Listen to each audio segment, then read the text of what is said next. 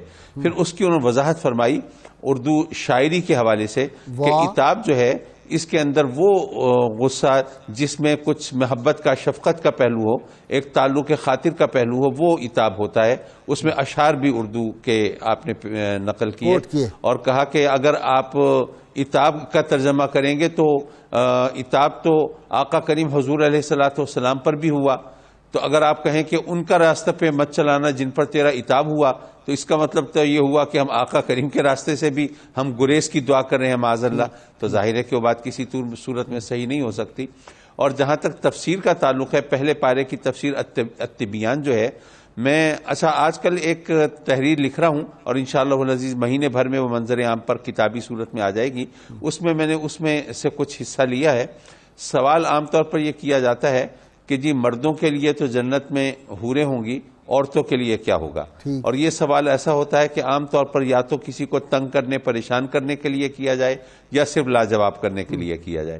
ابا جی قبلہ رحمۃ اللہ علیہ نے اس کا بہت خوبصورت جواب اس میں تحریر فرمایا ہے. اب وہ ظاہر ہے کہ ایسے نازک موضوع ہو تو اس میں الفاظ کی نشست و برخاست کی بڑی اہمیت ہوتی ہے. تو اس لیے جو انہوں نے تحریر فرمایا وہ اپنی جگہ پر، اور جو اس جواب کی تحریر کرتے ہوئے جو ان سے گفتگو رہی، تو وہ گفتگو میں ایک کتاب کی صورت میں جمع کر رہا ہوں، اور وہ انشاءاللہ مہینے تک آ جائے گی. میں صرف ایک واقعہ آپ کو مزید سنانا چاہتا تھا، کیونکہ ابھی سحری کا ٹائم بھی ہو جائے گا اور ہم اس میں مصروف ہو جائیں گے. میں بی اے کا میں نے امتحان دینا تھا، تو میں نے پرائیویٹ امتحان دینا تھا کیونکہ میں پہلے انجینئرنگ یونیورسٹی میں تھا اور میں نے وہ چھوڑ دی. ابا جی قبلہ نے فرمایا کہ بیٹے ٹھیک ہے، اگر سائنس نہیں پڑھنا چاہتے کوئی بات نہیں، لیکن تعلیم نہ چھوڑو. تو میں نے پرائیویٹ امتحان دیا. تو میں نے سوچا کہ میں ذرا بائی پارٹس ایگزام دوں. تو ابا جی قبلہ سے عرض کی کہ جی میں نے چونکہ پہلے تو آرٹس سبجیکٹس نہیں پڑھے، تو اب میں کچھ مضامین کا اب امتحان دے دیتا ہوں، کچھ کا آئندہ دوں گا. انہوں نے فرمایا کہ نہیں بیٹے، آپ بڑے ذہین ہو، ذرا محنت کرو اور سارا اکٹھا امتحان دے دو، اور یاد رکھو کہ جو محنت کرتے ہیں وہ ٹاپ کرتے ہیں اور جو نہیں کرتے وہ ٹاپتے رہتے ہیں. اچھا میں نے اس کو اسی طرح ایک کمپلیمنٹ سمجھا. لیکن یہ کہ وہ جو 1.5 مہینہ رہتا تھا اس امتحان میں، تو اس 1.5 مہینہ میں نے جتنی محنت کی وہ شاید میرے اکیڈمک کیریئر میں اتنی میں نے محنت کبھی نہیں کی. لیکن جب رزلٹ نکلا تو پتہ چلا کہ میں واقعی یونیورسٹی ٹاپ کر گیا ہوں. اچھا جب یونیورسٹی ٹاپ کر گیا میں، تو پھر اس کے بعد وہ ان دنوں میں شاید آج کل بھی ہو کینیڈا اور پاکستان کے درمیان ایک کلچرل ایکسچینج پروگرام چل رہا تھا. یہاں سے طالب علم وہاں جاتے تھے کینیڈا میں, وہ پیئنگ گیسٹ کے طور پر رہتے تھے, اور وہاں سے یہاں پہ آتے تھے, وہ پیئنگ گیسٹ کے طور پر یہاں رہتے تھے, اور ساتھ ہی اپنی ایجوکیشن جاری رکھتے تھے. تو مجھے بھی یونیورسٹی ٹاپ کرنے کی وجہ سے اس پروگرام کے تحت کینیڈا جانے کا مجھے موقع دیا گیا. میں تیار ہو گیا. ظاہر ہے کہ بی اے کرنے کے بعد کینیڈا جا کر پڑھنے کا موقع مل رہا ہو تو ون شوڈ گریب دا اپرچونٹی, موقع سے فائدہ اٹھانا چاہیے. اٹریکشن ہوتی ہے. اب میں یہاں پہ پاسپورٹ وغیرہ چلا گیا, ویزا لگ گیا, میں یہاں ملتان میں تیار ہوں, سامان وغیرہ پیک کیا ہوا ہے. گھنٹے 2 گھنٹے کے بعد میری ٹرین تھی, یہاں سے مجھے ٹرین پہ جانا تھا, آگے سے فلائٹ پکڑنی تھی. اس وقت میرے بڑے بھائیوں قبلہ نے مجھے یاد فرمایا اور کہا کہ مظہر سعید کاظمی صاحب نے, اور کہا کہ ابا جی قبلہ تمہارا جوش و خروش دیکھتے ہوئے خاموش ہیں, تمہیں منع نہیں کر رہے, لیکن وہ تمہارے جانے پہ دل سے راضی نہیں ہیں. غازی صاحب مجھے نہیں پتا اگر ویسے کسی بچے کو یہ پڑھا جائے کہ بھئی بتایا جائے کہ تمہارے والد راضی نہیں ہیں تو وہ راضی کرنے کی کوشش کرے گا, منوائے گا, لیکن میرے ذہن میں فوراً آیا کہ وہ راضی نہیں ہے تو میں کیوں جا رہا ہوں. تو میں نے بغیر کسی ہیسیٹیشن کے, بغیر کسی ریلکٹنس کے, میں نے اسی وقت فون اٹھایا اور وہ جو ہم صاحب ارینجمنٹ کر رہے تھے ان کو فون کیا کہ جی میں تو نہیں جا سکتا. وہ ذرا ناراض بھی ہوئے کہ یہ کیا مذاق ہے, اس وقت نہیں جا سکتے, آپ ایک بندے کی سیٹ ماری ہے, آپ نے نہیں جا رہے تھے تو کوئی اور چلا جاتا. بہرحال میں نے معذرت کی, وہ مجھے زبردستی تو نہیں بھیج سکتے تھے. اس کے بعد میں آیا کمرے میں, ابا جی قبلہ تشریف فرما تھے, ذرا اداس بھی تھے. میں پہنچا, میں نے کہا ابا جی میں کینیڈا نہیں جا رہا. فرمایا کہ نہیں بیٹے اب تو آپ نے ارادہ کر لیا ہے تو چلو چلے جائے, کوئی بات نہیں. میں نے کہا نہیں ابا جی میں نے منع کر دیا ہے, فون کر دیا, میں نے منع کر دیا, میں نہیں آ رہا. بہت خوش ہوئے, مجھے سینے سے لگا لیا, مجھے پیار کیا اور کہا کہ بیٹے کوئی اور وجہ نہیں ہے, میں صرف اس لیے پریشان تھا کہ آپ وہاں جا رہے ہو, کینیڈینز کے ساتھ تم وہاں پہ پیئنگ گیسٹ کے طور پہ رہو گے, تمہیں کچھ حلال چیز کھانے کو بھی ملے گی یا نہیں ملے گی. اچھا یہ بات ہو رہی ہے 83 کی. آج ہمیں جب باہر جاتے ہیں تو ہمیں پتہ چلتا ہے کہ حلال حرام کا وہاں پہ کیا چکر ہے. پھر ابا جی قبلہ نے مجھے ایک دعا دی, فرمایا کہ بیٹے تم نے میری خوشی کے لیے ایک ملک جانے کا پروگرام کینسل کیا ہے, اب انشاءاللہ تم دنیا گھومو گے. اور اب اللہ کے فضل و کرم سے کوئی 36 کنٹریز تو میں گھوم چکا ہوں الحمدللہ. سبحان اللہ سبحان اللہ. تو یہ ان کی دعائیں, یہ شفقتیں, یہ میرے ساتھ ہیں اور یہ ہمیشہ ساتھ رہیں گے.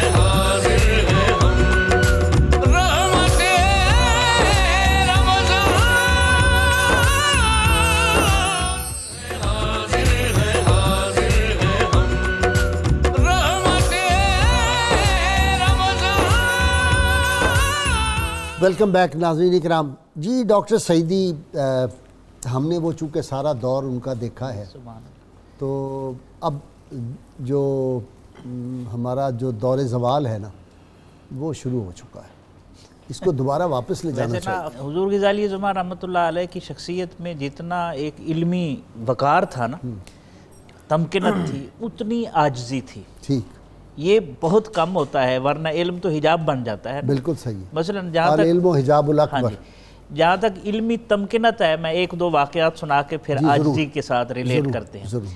علمی تمکنت کے حوالے سے سید ابو البرکات شاہ صاحب نے ایک دفعہ تقریر کی, تو اس تقریر میں وہ پھنس گئے.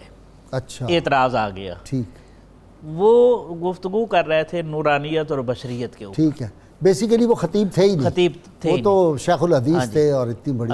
تو وہاں آ گیا سوال, وہ انہوں نے آیت پڑھی فقالوا بشر یہدوننا فکفروا. تو انہوں نے استدلال کیا بشر, انہوں نے کہا اس وجہ سے کافر ہو گئے. تو سوال ہے کہ نہیں, بشر کہنے کی وجہ سے کافر نہیں ہوئے بلکہ وہ انکار ہدایت کی وجہ سے کافر ہوئے. ٹھیک. تو وہاں غزالی زمان رحمۃ اللہ علیہ کہیں سے پہنچے تھے, تو آرام کر رہے تھے, تو آپ کو اٹھایا گیا, آپ تشریف لائے. تو انہوں نے شروع یہیں سے کیا کہ یہدوننا تو بعد میں آیا ہے, پہلے تو بشر آیا ہے نا, تو پہلے بشریت پر آئیں گے تو پھر آگے ہدایت کی طرف جائیں گے نا. ٹھیک. تو جب انہوں نے بشر کہا تو وہ تو ہدایت مان ہی نہیں رہے نا. تو اب اس میں انہوں نے کہا دیکھا جائے گا کہ کیا انہوں نے بشر جو کہا تھا وہ تعظیم عذراہ تعظیم کہا تھا یا عذراہ توہین کہا تھا. اچھا کیونکہ فقہ فارو کے ساتھ جو ایک تنبیہ آ گئی، عذاب وعید آ گئی، تو انہوں نے کہا تھا عذراہ توہین.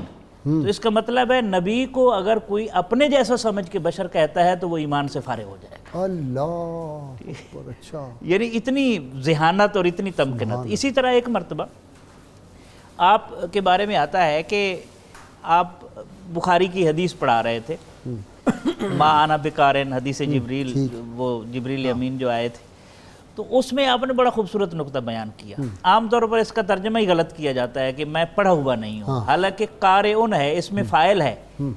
تو کہیں ایک اور روایت میں اقرا بھی ہے کہ میں نہیں پڑھتا. تو آپ نے فرمایا کہ اصل میں ہوا یہ تھا کہ جبریل امین کو اللہ نے بھیجا کہ یہ پیغام لے کر جائیں اور عرض کریں. ادھر سے رسول اللہ صلی اللہ علیہ وسلم کا جو رشتہ ہے اللہ کے ساتھ عالم ارواح سے، جب سے نور مبارک تخلیق ہوا ہے، ادھر سے اللہ کے محبوب صلی اللہ علیہ وسلم کو اللہ نے وحی کی، باطنی وحی کی. اب جبریل امین ہے، انہوں نے اپنا زور لگایا، بار بار کہتے رہے، پھر سینے سے لگایا، بھیجا، لیکن نہیں پڑھا. اللہ دکھانا چاہتا تھا کہ جبریل امین تو اب جا رہا ہے نا میرے محبوب کے پاس، ہمارا رشتہ تو بہت پہلے کا ہے، جب تک میرا نام نہیں لے گا میرا محبوب نہیں پڑھے گا. اچھا تو جیسے اقرا بسم ربک الذی خلق کہا تو پھر حضور علیہ السلام نے اسے پڑھا. اچھا جی، علامہ اقبال رحمۃ اللہ علیہ یہاں موچی دروازے میں میلاد کانفرنس تھی، تو کاظمی شاہ صاحب تو ابھی بہت ینگ تھے اس وقت، انہوں نے ایسی تقریر کی، علامہ نے اپنے نکال کے پیسے نظر کیے کہ کمال ہے یار، اس عمر میں ایسی تقریر تم کرتے ہو. جی غازی صاحب، اصل میں سمجھتا ہوں کہ آپ کو جو علمی تبحر تھا نا، تو اس کے پیچھے دو وجوہات چکر. ایک تو آپ سید ہیں، تو اللہ تعالیٰ نے سیدوں کو جو طہارت ازلی کا فیض دیا ہے وہ تو پھر علم کی حقیقت کو جا کے پکڑتے ہیں. امام موسیٰ کاظم رحمۃ اللہ علیہ کی اولاد. پھر اس کے بعد ان کے بھائی نے بھی جس دقت نظری سے ان کی پرورش کی ہے اور جتنے دلائل پر نظر کرنا سکھائی ہے، تو اس سے بھی اندازہ لگتا ہے کہ بڑی محنت اور بڑی کسب کے بعد وہ اس مقام پر پہنچے. بہت سارے ایسے نکات جو ہمارے علماء سے حل نہیں ہوتے تھے، وہ لگتا یہ تھا کہ کاظمی صاحب کے سامنے رحمۃ اللہ علیہ کے سامنے یہ تو ایک چٹکی کی بات ہے عام طور پر. اور یہ حیرانگی یہ ہے کہ صرف اپنے نہیں، غیر بھی بڑے متاثر ہوتے تھے. بھائی دیکھیں نا، سید عطا اللہ شاہ بخاری صاحب کے بارے میں آتا ہے، اتنا بڑا بر صغیر کا خطیب لاجواب، تو وہ کہتے ہیں کہ درس حدیث میں کبھی کبھی وہ چلے جاتے تھے سننے کے لیے. بالکل ٹھیک. ان کے وہ علمی اور وہ کہتے تھے میں ان کا مرید ہوں، یہ میرے پیر ہیں. یہ باقاعدہ ایک جلسے میں انہوں نے کہا کہ اعلیٰ حضرت اور غزالی زماں کے بارے میں پوچھا گیا کہ ان کے بارے میں آپ کیا کہتے ہیں. ان دنوں میں ظاہر اختلافات بھی ہوتے تھے، تو اعلیٰ حضرت کے احترام کے ساتھ نام لیا، تو ساتھ ہی کہا کہ میں ان کا تو مرید ہوں کاظمی. ہاں، وہ محبت سے وہ لوگ وہ دور ایسا نبوت کی کسی موقع پر کراچی میں ایک پروگرام تھا، تو وہاں تقریباً ہر مکتب فکر کا بندہ بیٹھا تھا. تو ساری کریمیں ہر مذہب کی بیٹھی تھیں. مولانا ادریس کاندھلوی صاحب شیخ الحدیث تھے جامعہ شرفیہ کے، اور اس کے علاوہ مولانا مودودی صاحب بیٹھے تھے، سارے بیٹھے. تو آپ نے ادریس کاندھلوی صاحب کو کہا کہ آپ نے ایک کتاب لکھی الکلام پر، اس نے آپ نے نبی کی تعریف لکھتے ہوئے کیا جملے کہے ہیں، تو ان کو اپنی تعریف بھی تھوڑا سا بھولی ہوئی تھی، تو انہوں نے پھر یاد دلائی کہ آپ نے یہ لکھا ہے کہ نبی بنیادی طور پر وہ ہوتا ہے جو اپنے زمانے میں حسب و نسب میں سب سے افضل ہو. یہ آپ نے کیسے لکھ دیا ہے؟ تو ان کا یہ ایک حدیث ہے بخاری شریف میں نے تو اس کا سہارا لیا ہے کہ یہ جو نبی ہوتا ہے تو وہ اپنے زمانے میں حسب و نسب میں افضل ہوتا ہے، تو وہاں قوم ہی کا لفظ ہے. تو آپ نے کہا قوم ہی کا لفظ ہے، امت ہی کا لفظ نہیں. قوم اور امت میں فرق ہوتا ہے کہ اپنے قوم میں وہ سب سے افضل ہوتا ہے. تو ان کا جی اگر ایسا میں نے کر بھی دیا تو قوم کی تعویل امت میں تو ہو سکتی ہے، تو پھر اس میں کیا استعمال ہے؟ تو ان کے نہیں، بہت ساری حدیثوں کا اعتراض لازم آئے گا. اچھا، وجہ یہ تھی کہ حضور نبی اکرم صلی اللہ علیہ وسلم نے جہاں اپنے نسب کی طہارت کا ذکر کیا، وہاں اپنے نسب کی افضلیت کا بھی ذکر کیا ہے. تو آپ انبیاء کے زمانے میں جن انبیاء کا نسب تھا، تو وہاں آپ کے آبا و اجداد بھی چل رہے تھے. تو آپ کے آباء و اجداد کا نسب وہ انبیاء کے نسب سے زیادہ افضل تھا، اس لیے وہاں قوم ہی کا لفظ کرنا پڑے گا کہ بنی اسرائیل کے جتنے بھی انبیاء ہیں وہ بنی اسرائیل کی لڑی میں سب سے افضل ہیں، وہ بنی اسماعیل سے افضل نہیں ہیں۔ یہ سارے علماء انگشت بدنداں رہ گئے کہ اتنی گہری نظر، اور پھر کہنے لگے کہ یہ دقت نظری آپ کو کہاں سے ملی ہے۔ تو آپ غازی صاحب یاد رکھیں، ہمارے علماء دیوبند اور ہمارے جو علماء حقیقی اہل سنت کا جو اختلاف رہا وہ یہی کہتے تھے کہ آپ نے تصوف کی چاشنی چھوڑ دی ہے، یہ چیزیں آتی ہیں تصوف کی چاشنی سے، ایسا ہی ہے۔ یہی مظاہرہ ابوالکلام آزاد نے پیر مہر علی شاہ صاحب سے قریب ہونے کی کوشش کی، تو پیر صاحب نے بھی یہی کہا کہ اس آیت کا مطلب سمجھا دیں کہ وَعَلَى بَصِيرَةٍ آنا وَمَنِ اتَّبَعَنِي، بصارت نہیں بصیرت، کچھ مسائل حل ہوتے ہیں بصیرت سے، پاکستان بنے گا بصیرت کی بنیاد پر، عقلی دلائل کی بنیاد پر نہیں۔ تو ابوالکلام آزاد کہتے ہیں جی پھر ہم پڑھتے تھے، ان کے پڑھنا اور بات مرضی مولا ہے، اتباع کرنا اور بات ہے، اس کو سمجھنا مرضی مولا کو سمجھنا، مرضی مولا کو۔ تو بصیرت آپ میں بڑی تھی۔ اسی طرح پھر کہتے ہیں کہ جب آپ حج کرنے گئے تو اس پر حالانکہ علماء کی دلائل کم ملتے ہیں، لیکن آپ کی دلیل ایسی خوبصورت ہے کہ آپ نے مواجہ شریف کے سامنے ہاتھ باندھ کر جس ادب سے درود و سلام پڑھا، تو وہ جو وہاں کا ماحول ہے تو وہ بہرحال آپ کو روکتے بھی رہے ٹوکتے بھی رہے، آپ جب تسلی سے فارغ ہو گئے تو وہ پکڑ کے اپنی قاضی کے پاس لے گئے، تو انہوں نے کہا کہ یہ قبر رسول صلی اللہ علیہ وسلم یہ کعبہ سے افضل ہے؟ تو آپ نے کہا ہاں یہ کعبہ سے بھی افضل ہے، یہ عرش سے بھی افضل ہے۔ تو اس نے کہا جی اس کی دلیل؟ تو آپ نے کہا کہ یہ بتائیں کہ اللہ تعالیٰ کے جو انبیاء ہوتے ہیں ان کا مرتبہ مسلسل بڑھتا رہتا ہے یا نہیں؟ تو ان کا بڑھتا رہتا ہے۔ تو انہوں نے کہا عیسیٰ علیہ السلام جو آسمانوں پر گئے ہوئے ہیں ان کا مقام بھی مسلسل بڑھ رہا ہے یا نہیں؟ پھر عیسیٰ علیہ السلام کے بارے میں عبد شکور کے الفاظ بھی ملتے ہیں، تو وہ تو قرآن کی نص ہے، جو جتنا زیادہ شکر ادا کرے گا ہم اس کو اعلیٰ مرتبہ دیں گے۔ تو آپ چوتھے آسمان پر ہیں، آپ کو اعلیٰ مرتبہ تو یہ ملنا چاہیے کہ آپ کو عرش پر لے جائیں، لیکن آپ کو آخری عمر میں روضہ رسول میں لایا جائے گا۔ وہ حیران رہ گیا اور ششدر رہ گیا، جی یہ آپ نے کیا بات کر دی؟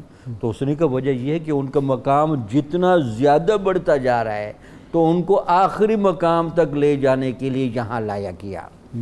اچھا قاضی سے بڑے انوکھے سوالات حل کر دیتے، ان سے کسی نے سوال کر دیا کہ یہ جو آپ کہتے ہیں کہ ہر چیز نور محمدی سے ہے، تخلیق ہے، تو پھر یہ کیا بات ہے؟ تو ایک تو آپ سمجھاتے تھے کہ یہاں من وہ تبعیضیہ یا تقسیمیہ نہیں ہے، یہ من ہے بیانیہ، لیکن آپ کو پتہ جو ضدی ہوتے ہیں تو آپ نے خوبصورت کہا، آپ نے کہا چیز کی اصل بھی خراب نہیں ہوتی اور چیز کا نتیجہ بھی خراب نہیں ہوتا، درمیانی مرحلے میں نقص ہوتا ہے۔ تو ان کا وہ کیسے؟ تو آپ نے مثال دی کہ یہ جس کو آپ اور ہم ذرا یہ سمجھتے ہیں کہ یہ غلاظت ہے یا گندگی ہے، اس کو زمین میں دفنا دیں، اسی سے پودا اگے وہ سب کو جائز۔ اس کے بعد یہی آتی کہاں سے ہے؟ یہ بندوں کی خوراک کھائی ہوئی سے نکلتی ہے، اس کی ابتدائی شکل بھی ٹھیک، اس کی انتہائی شکل بھی ٹھیک۔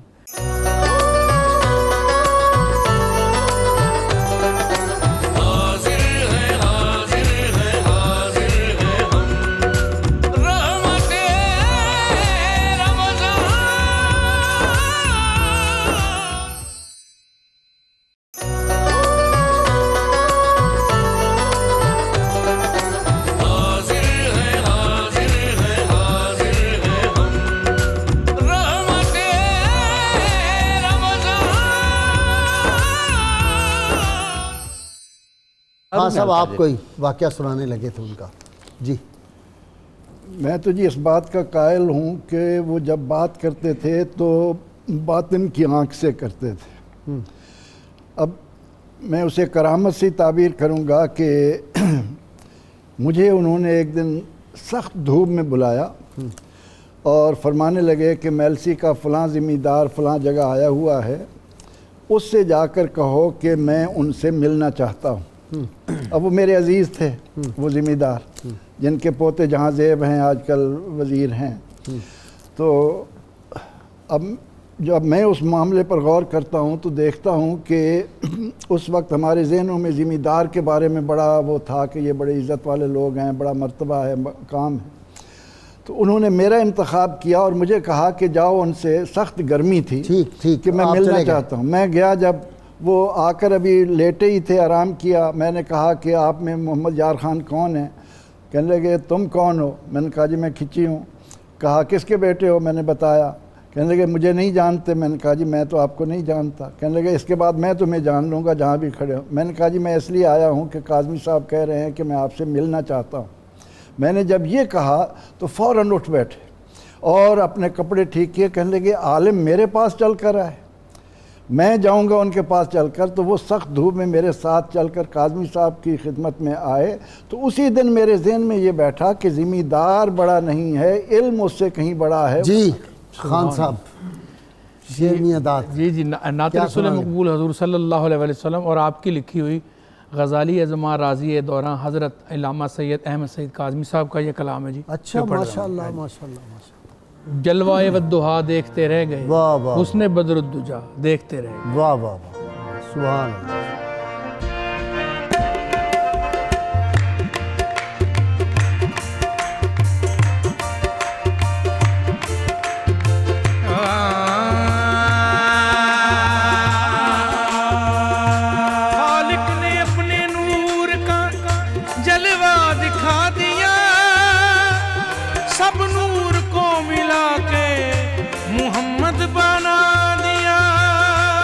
جلوائے والدہا دیکھتے رہ گئے, جلوائے والدہا دیکھتے رہ گئے, جلوائے والدہا دیکھتے رہ گئے, حسن بدر دجا دیکھتے رہ گئے, حسن بدر دجا دیکھتے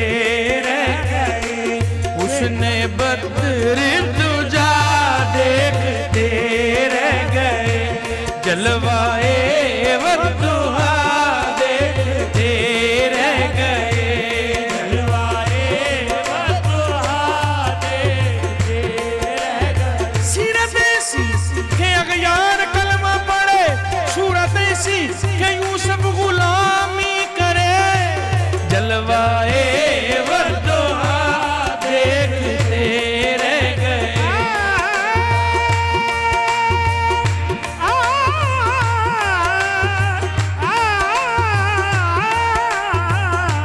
جلوائے والدہا دیکھتے رہ گئے. اس نے محبوب میں اللہ کا جلوہ دیکھا, عرش اعظم تیرے نالین کا تلوہ دیکھا, جلوائے والدہا دیکھتے رہ گئے. اور روح روشن پر زلف سیاہ دیکھ کر, روح روشن پر ہم دہا اور سجا دیکھتے رہ گئے, جلوائے والدہا دیکھتے رہ گئے. لاکھ دیکھے ہنسی ماہ جبی نور مبی, ساری دنیا کے حسینوں نے نہ تجھ سا دیکھا, جلوائے والدہا دیکھتے رہ گئے.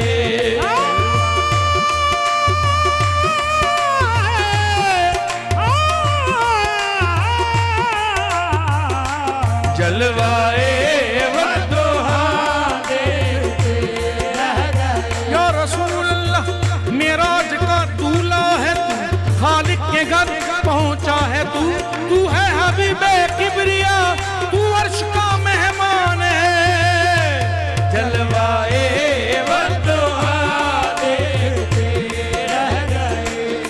عرش پر پہنچے آقا تو روح الامین, عرش پر پہنچے آقا تو روح الامین, سدرۃ المنتہا دیکھتے